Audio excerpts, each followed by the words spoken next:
Hello, আসসালামু আলাইকুম। রাজশাহীর আলু বিখ্যাত। দেখেন, আলু মানে নামে বিখ্যাত, কাজেও বিখ্যাত।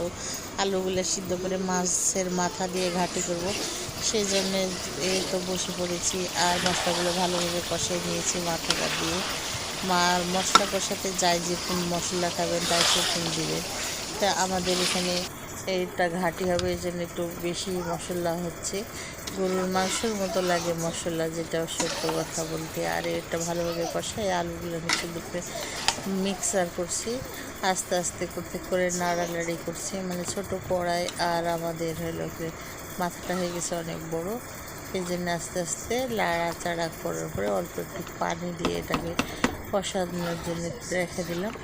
তারপর আস্তে আস্তে করে জাল দেবো আর আস্তে আস্তে করে করবো, এটাকে ঢাকনা দিয়ে ঢাকবো আর এটাকে কমপ্লিট করব, রান্নাটা কমপ্লিট করবো। তো সবাই দেখবেন পাশে থেকে ধৈর্য সহকারে। আর এই তো জিরা ধনিয়া গুঁড়ে এটা নামানোর পরে দিব। এই তো পিসা হয়ে গেছে, দেওয়া হয়ে গেছে, আমাদের রান্না কমপ্লিট। একটু লাড়া দিয়ে এটাকে সুন্দরভাবে নামাইল।